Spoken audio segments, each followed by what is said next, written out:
Maka Nabi bertanya, apa ini? Ada kesyirikan dipakai kalau dipakai di gelang ya. Qala minal wahina. Dia telah saya pakai ini karena untuk menolak al-wahina. Al-wahina ya mungkin secara bahasa artinya kelemahan, yaitu kayaknya suatu penyakit tertentu yang menimpa di daerah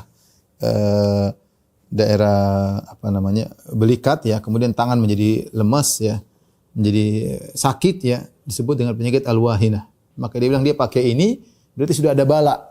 Tinggal mau diangkat bala tersebut dengan al-wahinah, dengan apa? Dengan kalung gelang tadi.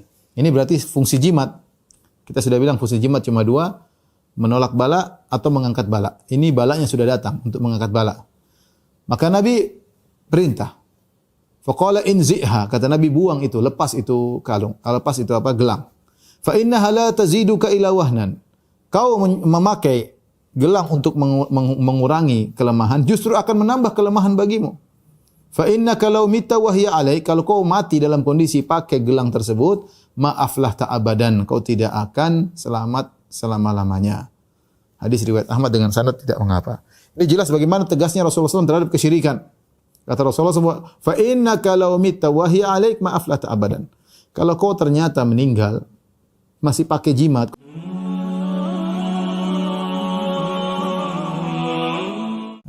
kesyirikan, perincian tentang kesyirikan yang tauhid tidak akan sempurna dengan baik kecuali kalau kita mengenal lawan tauhid ya.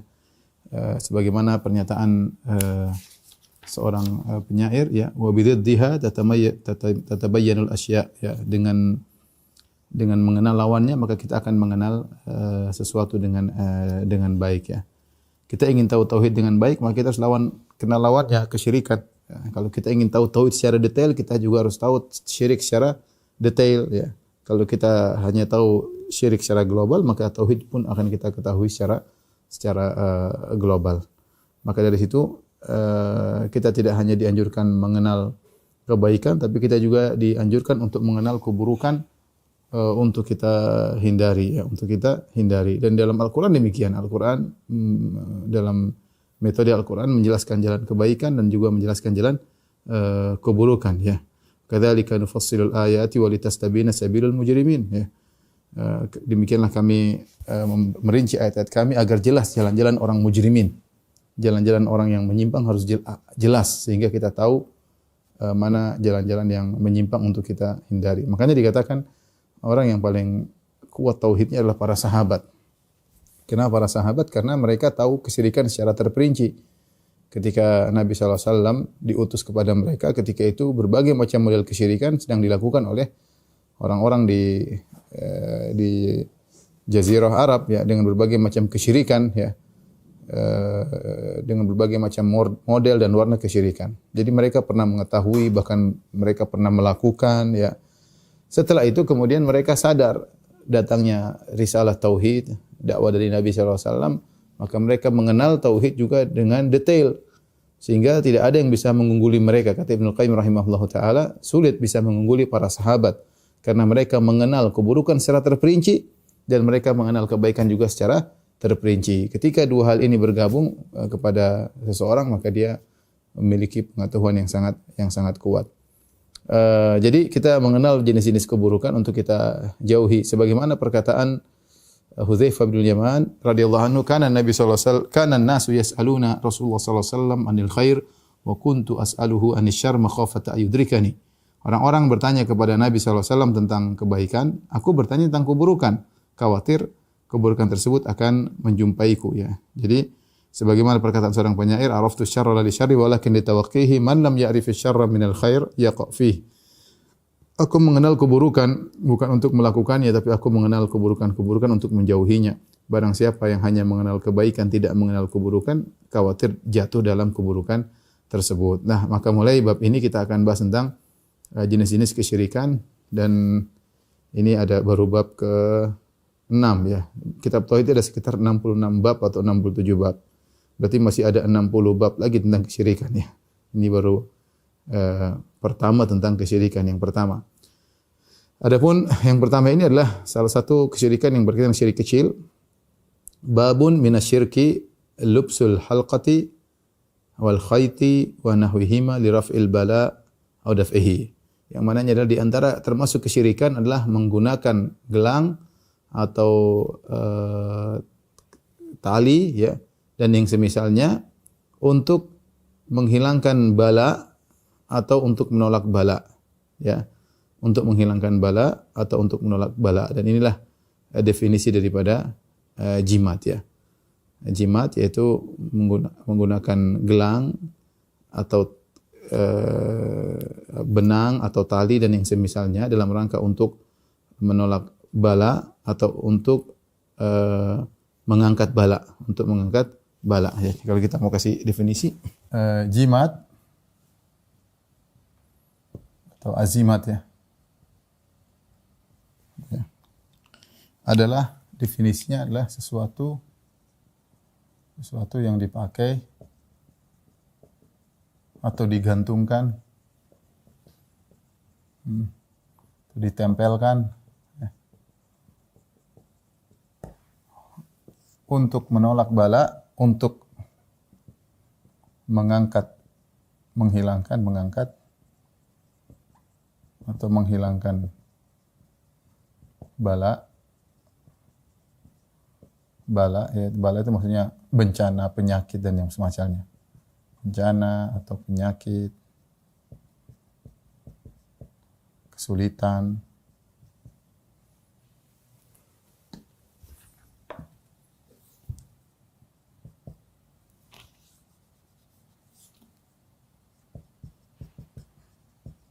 Ya. Yang kedua untuk atau. Jadi atau untuk menolak bala. Ya. Ya. Dari sini dia tahu ini definisi jimat adalah demikian, sesuatu yang dipakai, digantungkan, ditempelkan, ya, untuk mengangkat atau menghilangkan bala. Kalau di sini berarti bala sudah terjadi, bala sudah menimpa, maka ingin diangkat.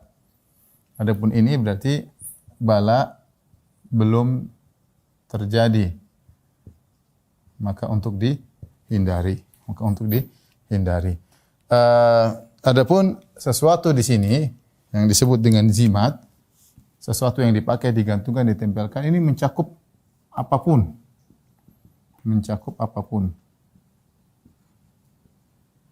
Jimat itu banyak ya. Bisa dalam bentuk misalnya tulang ya, bisa kerang, bisa juga keong ya, bisa kayu ya, macam-macam ya. Bisa jadi foto, bisa jadi misalnya tanduk, bisa jadi misalnya kulit ular, bisa jadi misalnya kepala kebo, ya, dan lain-lain ya. Mencakup apapun. Kemudian ini umum ya, umum. Kemudian dari sisi penggunaannya juga umum. Ya, cara penggunaan juga umum.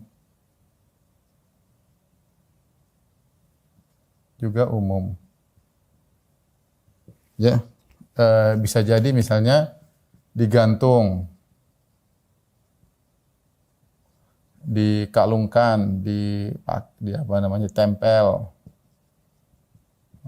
macam-macam yang mau digantung, mau ditempel, mau dibawa, ya. Pokoknya dia meyakini ditanam, kadang ditanam, ya, dan macam-macam ya. Inilah kira-kira yang disebut dengan azimat. Karena kalau kita lihat jimat zaman sekarang ya, dari dulu ya macam-macam ya. Ada seperti tulang ya. Tulang apa dipotong, gantung jadi kalung. Itu orang pakai jimat seperti itu. Kulit ular, mungkin enggak dikalungkan kulit ular, mungkin ditempel di rumah ya. Mereka meyakini dengan ditaruh kulit ular ini akan jin-jin tertentu tidak bisa masuk misalnya.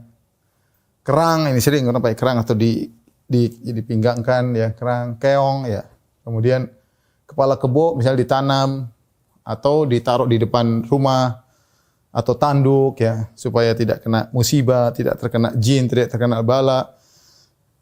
Ini semuanya adalah jimat ya. Karena dia punya dua fungsi. Fungsinya ini. Fungsi pertama, mengangkat bala yang sudah menimpa. Fungsi kedua, menolak bala sebelum terjadi. Menolak bala sebelum terjadi agar bala tidak menimpa. Ya. Sekarang juga ada jimat berupa foto. Ya. Foto digantung, taruh foto syekh, foto kiai, foto guru. Ya. Dengan diyakini bahwasanya foto ini akan menolak bala. Ini terjadi masyarakat. Apalagi kemarin kasus corona. Sempat ada video. Nih foto guru fulan di Kalimantan. Ya. Tidak akan kena corona, yakin foto ini. Subhanallah. Foto jadikan jimat, dianya sudah mati. Ya, foto dijadikan jimat ya. Seperti itu. Atau taruh di di warung, pasang foto guru tersebut ya. Meyakini bahwasanya foto tersebut bisa menolak bala ya. Itu adalah jimat. Hukumnya syirik ya. Kayu bisa jadi kayu tertentu ya. Seperti dulu saya di Papua ada kayu tertentu dibuat jadi gelang. Menarik memang, kayunya bagus, kayu akar tertentu dipakai. Oh ini kalau pakai ini bisa begini. Ya. Diyakini, ada keyakinan. Itu semua adalah jimat. Selama dia keyakinannya dua, untuk menghilangkan bala atau untuk menolak bala. Adapun penggunaannya macam-macam juga. Ya, penggunaannya digantung ada. Digantung kadang kemudian juga bisa ditanamkan ya. Tanam misalnya kepala kambing, tanam supaya tidak terkena bala. Mungkin ingin bangun jembatan, butuh kepala kambing sekian, ditanamin ya supaya menolak bala. Ini jimat sebenarnya ya. Kalau kambingnya dipotong kepada selain Allah, syirik besar. Kita tidak bicara masalah bagaimana proses kambing tersebut dipotong atau bagaimana proses kerbau tersebut dipotong, tapi menanamkan kepala kambing kalau menyembelih lain lagi hukumnya, nanti akan kita bahas. Ini kepala kambing ditanam untuk tidak di jembatan supaya tidak terjadi bencana, maka itu hukum asalnya adalah syirik kecil ya. Jadi bisa ditanam, bisa digantung, bisa dibawa. Mungkin jimat modern ya, ditaruh, gantongin, santai ya. Ditanam juga bisa, ditempel juga bisa, mau di belakang rumah, depan rumah, dalam kamar, di bawah tempat tidur ya. Itu semua adalah jimat. Dan betapa banyak jimat tersebar di tanah air kita ya. Tapi apa hukum jimat ya? Hukum jimat. Hukum memakai jimat.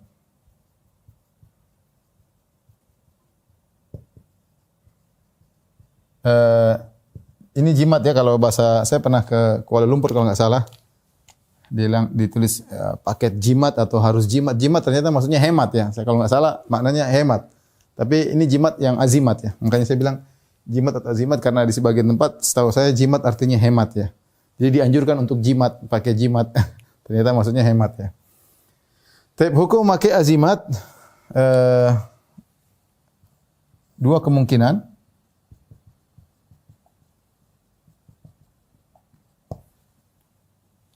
Hukum asal adalah syirik kecil. Syirik asghar kecil. Bisa menjadi syirik akbar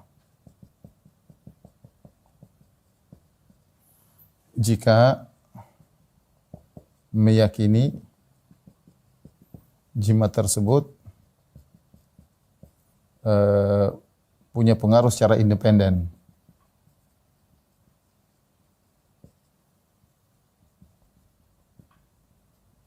Bukan hanya sekedar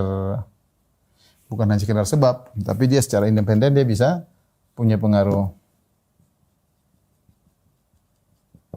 Taib. Tapi hukum asal adalah syirik kecil. Taib. Kenapa jimat adalah syirik kecil? Kenapa jimat adalah syirik kecil? Karena jimat ada beberapa perkara yang dilanggar, ya. Yang pertama adalah sebabnya.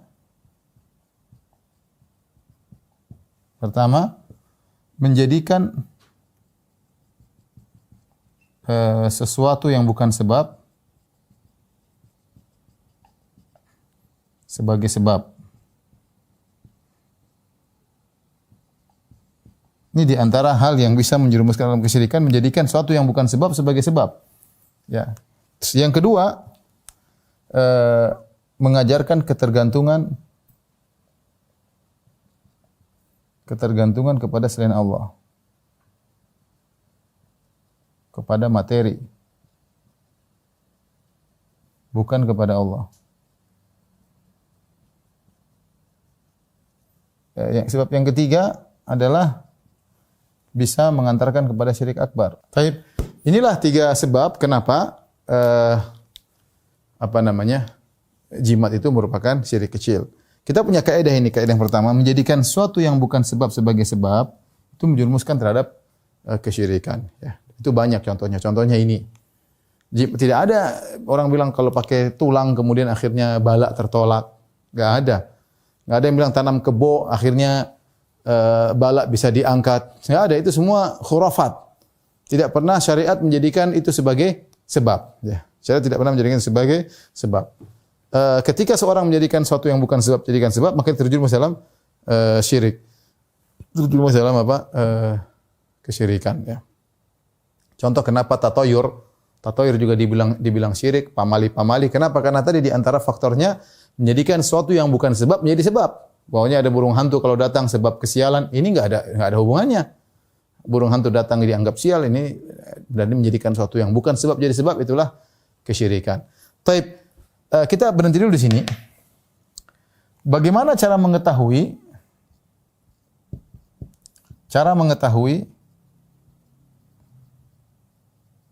sesuatu itu merupakan sebab, sesuatu merupakan sebab dari akibat.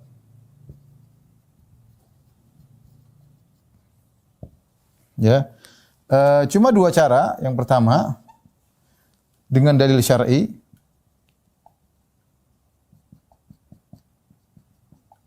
yang disebut dengan sebab syar'i. Yang kedua adalah dengan tajribah. Tajribah ya maksudnya secara ilmiah, ilmu dunia. Terbukti ya. Dengan dalil syar'i contohnya banyak seperti Al-Qur'an obat, ruqyah misalnya. Misalnya menyambung silaturahmi, sebab sehat. Silaturahmi, sebab rezeki misalnya dan sehat. Misalnya sedekah bisa menyembuhkan, bisa menolak bala, menyembuhkan penyakit, dan menolak bala, dan lain-lain. Contohnya apa? Madu, ya, syifaan linnas, ya, yakhruj min butuniha syarabun, ya, mukhtalifan alwanuhu fihi shifaa'un linnas, ya, shifaa'un linnas. Allah mengatakan madu adalah, dalilnya ada, madu adalah obat. Ruqyah jelas, dalilnya ada. Nyambung silaturahmi, man ahabba an yubsata lahu fi rizqihi wa yunsa'a fi athari falyasil rahimah. Barang siapa ingin panjangkan umurnya, dilapangkan rezekinya, maka sambung silaturahmi. Sambung silaturahmi. Maka ketika nyambung silaturahmi, rezekinya menjadi banyak dan umurnya menjadi panjang. Dari mana kita tahu? Dari dalil. Sesuatu yang gaib kita enggak tahu tapi dalil ada. Sedekah, dawu mardhakum bisadaqah. Ya. Tolak atau sembuhkanlah orang-orang sakit dan dengan sedekah. Nabi SAW mengatakan, "Sana'i'ul ma'ruf taqi masari'a su." Bahwasanya perbuatan-perbuatan baik kepada manusia, masyarakat akan menolak kematian yang buruk, ya. Ini tergantung ada dalilnya kita kerjakan. Kalau enggak ada ya sudah. Adapun dengan tajribah, dengan ilmiah, tajrubah, ya. Ilmu dunia banyak ya, dilihat dengan kasat mata secara ilmiah. Ada bukti ilmiah atau secara kasat mata. Contoh secara kasat mata ya jelas, makan kenyang, minum menghilangkan rasa haus, jelas itu sebab akibat. Boleh enggak saya minum untuk menghilangkan rasa haus? Ya boleh lah, orang sudah tahu. Obat-obatan secara turut ilmiah, ini kalau dinyatakan oleh apa namanya para pakar, para ahli adalah sebab, maka kita boleh menggunakannya. Ya. Adapun kalau sebabnya secara ilmiah masih diragukan, maka mending kita jauhi. Kita jauhi karena khawatirnya termasuk daripada jimat. Sempat dulu di apa namanya di Arab Saudi ada gelang tertentu untuk gini-gini, ternyata dibukti enggak ada buktinya. Sehingga sebagian ulama berfatwa itu hukumnya adalah syirik. Ya. Karena secara terbukti enggak ada. Cuma penjualnya yang bilang katanya bisa begini, katanya bisa gini, katanya bisa begitu, kita bisa begini. Secara bukti enggak ada. Ya. Lain misalnya ada alat pijit. Kalau kelihatan dipijit benar ya, berarti kan ada secara kasat mata kelihatan ada sebab akibatnya. Tapi kalau tempel begini, kemudian bisa begini, bisa begitu, tanpa ada penjelasan yang jelas dari pakar, para pakar, ya mungkin mengatakan ada sinar ini, sinar anu, terbukti secara jelas, sudah dipraktekkan dan banyak yang sembuh dan macam-macam, ya itu berarti sebab ilmiah. Kalau sebab ilmiah boleh kita kerjakan, tidak ada masalah. Tapi kalau enggak terbukti, maka hukum asalnya menggunakan sesuatu, memakai sesuatu untuk menolak bala, untuk mengangkat bala, maka hukumnya adalah jimat, syirik kecil. Jadi di antara sebab kenapa jimatlah syirik kecil, sebabnya pertama adalah menjadikan sesuatu yang bukan sebab menjadi sebab. Sebab yang kedua adalah menggantungkan ketergantungan kepada materi selain Allah. Yang ketiga bisa mengantarkan kepada syirik kecil. Perhatikan, ketika apa namanya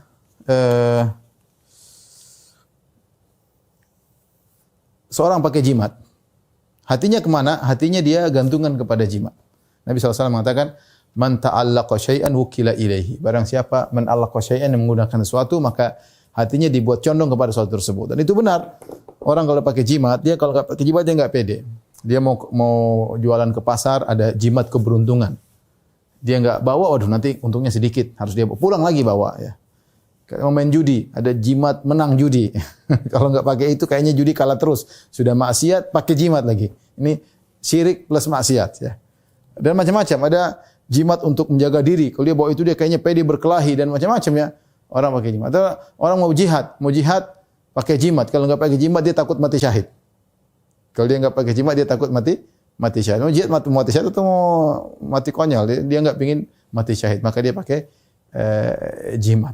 Sehingga hatinya benar-benar terikat dengan jimat tersebut. Adapun Islam mengajarkan Anda keluar rumah, bismillahi tawakkaltu 'ala Allah la haula wala quwwata illa billah. Selesai. Ada apa berdoa kepada Allah, ya hayyu qayyum bi rahmatika astaghits fa asli sya'ni kullah. Ya Allah, kepada Engkau aku memohon, lapangkanlah mudahkanlah segala urusanku. Wala takil nafsi tarfatain, jangan kau biarkan aku bersandar kepada diriku sendiri. Dan bersandar pada diri sendiri tidak boleh, apalagi bersandar kepada benda-benda seperti itu ya. Yang ketiga, jimat bisa mengantar pada syirik besar. Ketika seorang sering terbiasa dengan jimat, bisa jadi setan membisikkan pada dirinya bahwa jimat tersebut secara independen bisa memberi pengaruh, bukan hanya sekedar sebab.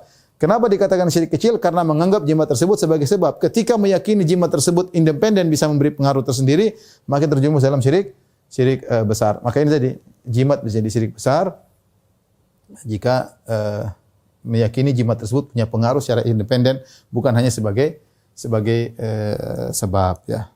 Bukan hanya sebagai sebab. Inilah kira-kira pembahasan yang berkaitan dengan jimat. Yang kita tahu di tanah air kita sangat banyak orang pakai jimat, bahkan jimat juga diperjualbelikan, yang kadang jual juga kiai jualan jimat ya. Dukun-dukun juga jualan jimat ya. Kemudian orang bergantung kepada jimat tersebut ya. Kalau kita tahu bergantung pada jimat yang benda-benda sepertinya haram ya, apalagi bergantung kepada selain itu ya. Taib. Dalil yang dibawakan pertama oleh Syekh Abdul Wahab dalam surat Az-Zumar, Qul afara'aytum ma tad'una min dunillahi in aradani Allahu bidhurrin hal hunaka kashifatu dhurrih. Berilah pendapat kalian bagaimana tentang yang kalian sembah selain Allah. Yang kalian sembah selain Allah banyak. Jika Allah menghendaki kepadaku keburukan, apakah hunaka kashifatu dhurrih? Mereka bisa menolak keburukan yang Allah ingin berikan kepadaku. Au aradani bi rahmatin hal hunna mumsikatu rahmatih. Atau kalau Allah menghendaki kebaikan padaku rahmat, apakah mereka bisa menghalangi rahmat tersebut? Qul hasbiyallah, katakanlah cukuplah Allah bagiku, alaihi yatawakkalul mutawakkilun. Maka hendaknya kepada Allah orang yang bertawakal itu bertawakal ya. Ini dalil sangat jelas bahwasanya seorang harus bertawakal kepada Allah, dan sembahan-sembahan orang musyrikin dahulu ya yang mereka sembah baik orang-orang soleh ya atau malaikat atau jin-jin tidak bisa menghalangi apa yang Allah kehendaki. Mereka tidak bisa menghalangi rahmat yang akan Allah berikan, dan mereka juga tidak bisa menolak kemudaratan yang akan Allah berikan. Sisi pendalilannya di mana ayat ini berkaitan dengan kesyirikan akbar, di mana orang-orang mereka menyembah beribadah kepada selain Allah dan yang mereka sembah umum. Qul afara'aitum ma tad'una min dunillah. Bagaimana menurut kalian tentang apa yang kalian sembah selain Allah? Ma di sini adalah mausulah, mencakup seluruh yang disembah selain Allah, dan kita tahu yang disembah oleh orang musyrikin banyak. Ada yang menyembah berhala tersebut seringnya adalah simbol dari orang soleh. Ada yang menyembah orang soleh seperti Lata adalah orang soleh, karena itu sawikal hujjaj dahulu, waktu zaman dahulu dia suka bikin makanan bagi-bagikan kepada jamaah haji tatkala dia meninggal, maka dibangunkan patung di atasnya.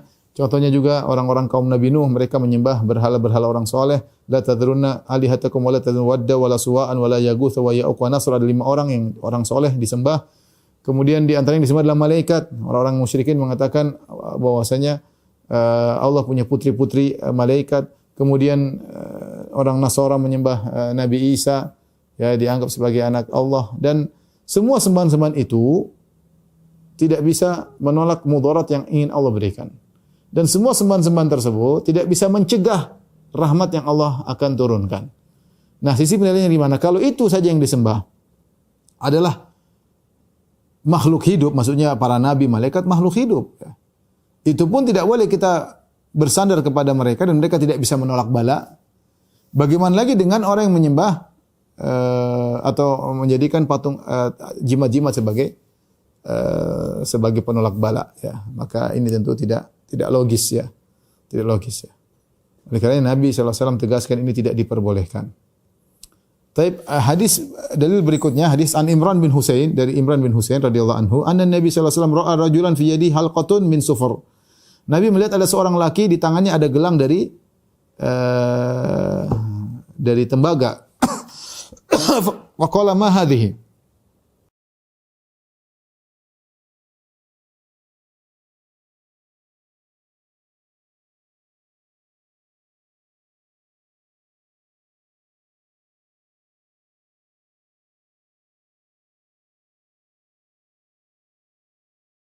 Maka Nabi bertanya, apa ini?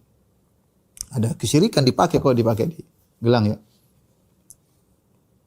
Qala minal wahina. Dia telah saya pakai ini karena untuk menolak al-wahina. Al-wahina ya mungkin secara bahasa artinya kelemahan, yaitu kayaknya suatu penyakit tertentu yang menimpa di daerah belikat ya, kemudian tangan menjadi lemas ya, menjadi sakit ya, disebut dengan penyakit al-wahina. Maka dia bilang dia pakai ini berarti sudah ada bala. Tinggal mau diangkat bala tersebut dengan al-wahinah, dengan apa? Dengan kalung gelang tadi. Ini berarti fungsi jimat. Kita sudah bilang fungsi jimat cuma 2, menolak bala atau mengangkat bala. Ini balanya sudah datang untuk mengangkat bala. Maka Nabi perintah. Faqala inzi'ha, kata Nabi buang itu, lepas itu kalung, lepas itu apa? Gelang. Fa innaha la taziduka ila wahnan. Kau memakai gelang untuk mengurangi kelemahan, justru akan menambah kelemahan bagimu. Fa innaka law mita wa hiya alaik, kalau kau mati dalam kondisi pakai gelang tersebut, maaflah ta'abadan, kau tidak akan selamat selama-lamanya. Hadis riwayat Ahmad dengan sanad tidak mengapa. Ini jelas bagaimana tegasnya Rasulullah SAW terhadap kesyirikan. Kata Rasulullah SAW, fa innaka law mita wa hiya alaik, maaflah ta'abadan. Kalau kau ternyata meninggal masih pakai jimat, kau tidak akan beruntung selama-lamanya. Mengerikan. Ya, dosa syirik ini tidak sama dengan dosa yang lainnya. Kenapa? Ada ketergantungan kepada benda, bukan ketergantungan kepada Allah.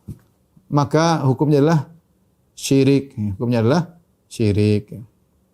Di sini Rasulullah SAW menjelaskan niatmu memakai jimat untuk menghilangkan kelemahan, justru dibalas oleh Allah sebaliknya. Fa innaha la taziduka ila wahnan. Justru kalau kau pakai, maka semakin menambah kelemahan bagimu. Sudah kelemahan fisik, kelemahan batin. Fisik menjadi lemah, batin bergantung kepada benda ini yang tidak ada apa-apanya, diyakini. Ini hadis pertama yang jelas tentang bahayanya jimat. Yang berikutnya walahu an Uqbah bin Amir, dari Uqbah bin Amir radhiyallahu taala anhu, ya. Diriwayatkan juga Imam Ahmad, ya. Secara marfu' dari Nabi SAW, man ta'allaqa tamimatan fala atamallahu lahu wa man ta'allaqa wada'atan fala wada'allahu lahu. Kata Nabi SAW, barang siapa yang menggunakan tamimah, tamimah jimat atau azimat. Kenapa disebut tamimah? Tamimah diambil dari bahasa Arab dari tamam, sempurna. Seakan-akan kalau dia memakai jimat tersebut urusannya jadi sempurna. Saya ulangi, tamimah itu dari bahasa Arab dari tamam, ya, artinya sempurna. Sehingga seorang orang Arab jahiliyah dahulu ketika mereka memakai jimat, mereka menyangka urusan mereka menjadi dipermudah, menjadi sempurna dengan pakai jimat tersebut. Maka Nabi ingatkan, justru sebaliknya, man ta'allaqa tamimatan fala atamallahu lahu. Barang siapa yang pakai jimat, maka Allah tidak akan sempurnakan urusannya. Kemudian yang kedua kata Nabi, wa man ta'allaqa wada'ah. Wada'ah itu barang siapa pakai wada'ah. Wada'ah itu semacam keong, disebut wada'ah karena ketika dia sering keluar ke daratan atau dihempas oleh air laut sehingga kemudian tertinggal di pinggiran pantai, orang-orang ngambilin, ya, tertinggal. Wadah artinya tertinggal. Dan mereka pakai tersebut punya keyakinan, kata Nabi, fala wada Allahu lahu, barang siapa pakai keong untuk jadikan jimat, maka Allah tidak akan berikan ketenangan baginya. Justru orang-orang seperti ini mereka hidupnya gelisah. Pakai jimat ini. Jimat orang lihat orang syirik, orang hidupnya gelisah. Pergi ke dukun sana, pergi ke dukun sini. Percaya sama jimat ini, begitu klinik-klinik, ya. Begini gelisah terus. Gelisah. Urusannya enggak pernah selesai-selesai. Urusannya enggak pernah selesai-selesai. Kalau sakit enggak sembuh-sembuh, barang hilang enggak ketemu-ketemu, ya. Mereka tapi namanya syaitan menghiasi sehingga mereka terus hati mereka terpikat dengan barang-barang dan benda-benda tersebut. Dalam riwayat yang lain, man ta'allaqa tamimatan faqad asyrak. Barang siapa yang memakai jimat, maka dia telah berbuat kesyirikan. Barang siapa pakai jimat, maka dia telah berbuat kesyirikan. Wali bin Abi Hatim an Hudzaifah, dari Ibnu Abi Hatim dari Hudzaifah bin Yaman, annahu ra'a rajulan fi yadihi khaytun minal humma. Hudzaifah melihat ada seorang laki-laki, dia di tangannya ada semacam tali dipakai karena dia sedang demam. Maka dilihat, dia langsung putuskan, faqata'ahu, maka dia putuskan tali tersebut. Dia putuskan tali tersebut yang dijadikan jimat, wa ta'ala qaulahu ta'ala, kemudian dia bacakan firman Allah Subhanahu wa taala, wa ma yu'minu aktsarahum billahi illa wa hum musyrikun. Tidaklah kebanyakan mereka beriman kepada Allah kecuali mereka berbuat syirik. Artinya kalian beriman, meyakini Allah Maha Pencipta alam semesta, tapi kalian berbuat syirik, di antaranya syirik menggunakan jimat. Dan ini di antara semangatnya Hudzaifah bin Yaman untuk menegakkan nahi mungkar. Mungkin dia kenal orang tersebut atau dia tahu dia punya pengaruh, maka dia langsung putuskan jimat tersebut. Kemudian dia ingatkan, dia baca firman Allah bahwa ini adalah kesyirikan. Ayat ini, wa ma yu'minu aktsarahum billahi illa hum musyrikun. Tidaklah mereka beriman kepada Allah kecuali mereka berbuat syirik. Ini ayat berkaitan dengan syirik akbar, berkaitan dengan orang-orang musyrikin Arab. Tetapi dijadikan dalil oleh Hudzaifah untuk menolak, untuk memperingatkan, untuk mengingkari syirik kecil. Dan di antara metode salaf terkadang mereka menggunakan ayat-ayat yang berbicara tentang syirik akbar, mereka gunakan untuk melarang syirik kecil. Kenapa bisa demikian? Karena baik syirik akbar, syirik kecil ada ketergantungan kepada selain Allah Subhanahu wa taala. Ada ketergantungan kepada selain Allah Subhanahu wa taala, maka tidak mengapa seorang berdalil dengan ayat-ayat yang berbicara tentang syirik akbar dalam rangka untuk mengingkari syirik kecil, ya. Inilah ikhwan dan akhwat yang dirahmati Allah Subhanahu wa taala, pembahasan kita tentang azimat, ya. Dan ini adalah salah satu bentuk kesyirikan yang banyak tersebar di masyarakat, ya. Sejak kita kecil kita sering melihat, sampai sekarang juga masih orang banyak yang pakai azimat, ya. Mereka gantungkan di pinggang, mereka gantungkan di tangan. Dalam satu riwayat sampai Nabi tidak mau membaiat seseorang, ya. Ada sekelompok orang datang, roh itu kalau tidak salah sekitar 9 orang kurang, datang kepada Nabi SAW. Mereka membaiat kepada Nabi masuk Islam. Ya, baiat kepada Nabi. Maka Nabi baiat seluruhnya, tinggal satu Nabi tidak baiat. Maka dia bertanya, kenapa engkau tidak membaiat aku? Kata Rasulullah SAW, engkau pakai jimat. Engkau pakai jimat. Maka Rasulullah SAW tidak mau membaiat dia karena dia memakai jimat, ya. Makanya ini bukan perkara yang ringan karena dia bersentuhan dengan akidah, bahkan bersentuhan dengan masalah tauhid.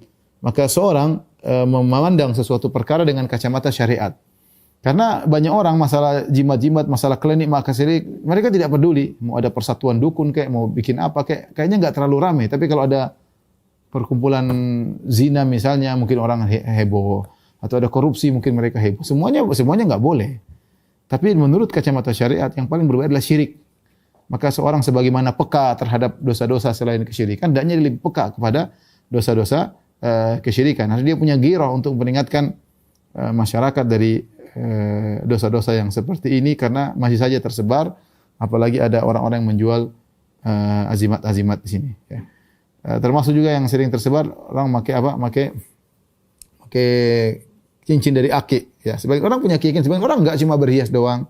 Ini indah, batu akiknya indah. Ada yang punya keyakinan kalau pakai batu akik maka akan begini.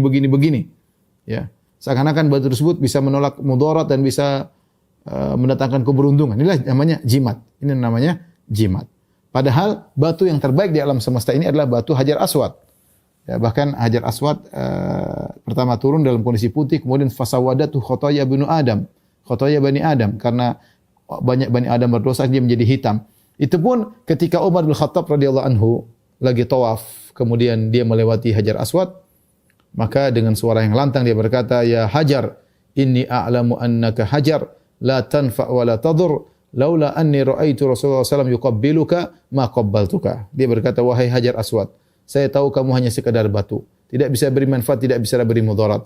Kalau saya tidak lihat Nabi cium kamu, saya tidak bakalan cium kamu." Nah, Hajar Aswad yang dia batu terbaik di alam semesta, yang kita disunahkan menciumnya karena Nabi menciumnya, itu pun tidak bisa beri mudarat, tidak bisa beri manfaat. Yang bilang siapa? Umar. Kecuali kita bilang Umar enggak ngerti tauhid. Umar enggak ngerti rahasia Hajar Aswad. Umar yang bilang. Kenapa Umar mengucapkan suara yang lantang kata para ulama? Karena ketika itu banyak orang berdesak-desakan, terlalu khawatir Umar mereka punya keyakinan terhadap Hajar Aswad. Ternyata kita mencium Hajar Aswad itu hanya sekedar kita mengikuti Nabi. Sama seperti kita sujud, kita taruh muka di tanah, bukan kita meyakini tanah ini bisa macam-macam. Enggak. Ka'bahnya sendiri tidak bisa beri manfaat, tidak bisa beri mudarat. Di dalam Ka'bah yang paling terbaik adalah Hajar Aswad, itu pun tidak bisa beri manfaat, tidak bisa beri mudarat. Maka Umar iklankan dengan terang-terang, ini a'lamu annaka hajar, aku tahu kau hanya sekedar batu, la tanfa wa la tadur, tidak bisa beri manfaat, tidak bisa beri mudarat. Laula anni ra'aitu Rasulullah yuqabbiluka ma qabbaltuka, kalau aku tidak lihat Nabi cium kamu, aku tidak bakalan cium kamu. Kalau Hajar Aswad tidak bisa beri manfaat, tidak bisa beri mudarat, apalagi batu akik. Apalagi batu akiknya batu akik imitasi ya. Tentu saja yang asli saya tidak bisa beri manfaat, apalagi batu akik imitasi. Maka segala hal yang berbau-bau jimat buat kita ragu, hendaknya kita hindari dan kita serius. Kalau ada saudara kita yang baik, kita ingatkan, datang baik-baik, kita omongin ini enggak boleh syirik. Nabi pernah berkata, fa innaka law mitta wa hiya alaik ma aflahta abada, kalau kau meninggal ternyata itu jimat masih ada di tanganmu, kau tidak akan beruntung selama-lamanya. Ngeri, itu ngeri. Ancaman yang ngeri dari Nabi sallallahu alaihi wasallam. Karena ini adalah kesyirikan. Pembahasan mengenai hukum jimat merupakan isu penting dalam menjaga kemurnian akidah seorang muslim. Jimat dalam bentuk apapun, baik tulisan, benda tertentu, simbol maupun barang yang dianggap memiliki kekuatan khusus, seringkali dipercaya dapat menghadirkan perlindungan, mendatangkan rezeki, atau menolak penyakit serta gangguan. Namun, keyakinan semacam ini berpotensi menggeser hati seseorang dari ketergantungan penuh kepada Allah menuju ketergantungan kepada benda ciptaannya. Ketika seorang meyakini bahwa sebuah objek memiliki kekuatan gaib yang berdiri sendiri, maka ia telah menempatkan kepercayaan pada sesuatu selain Allah, dan hal ini menjadi pintu masuknya kesyirikan. Dalam ajaran Islam, perlindungan, keselamatan, dan keberkahan tidak bersumber dari benda, tetapi dari doa, zikir, serta ketaatan kepada Allah. Penggunaan jimat sekalipun dengan alasan sekedar ikhtiar tetap berbahaya apabila keyakinan dibaliknya tidak lurus, sebab agama menekankan bahwa ikhtiar harus dilakukan melalui cara-cara yang dibenarkan syariat, bukan melalui praktek yang samar dan sulit dibedakan dari perbuatan syirik. Karena itu, menjauhi jimat merupakan bentuk penjagaan diri dari ketergelinciran akidah dan sekaligus bukti ketawakalan yang benar kepada Allah. Barakallahu fikum.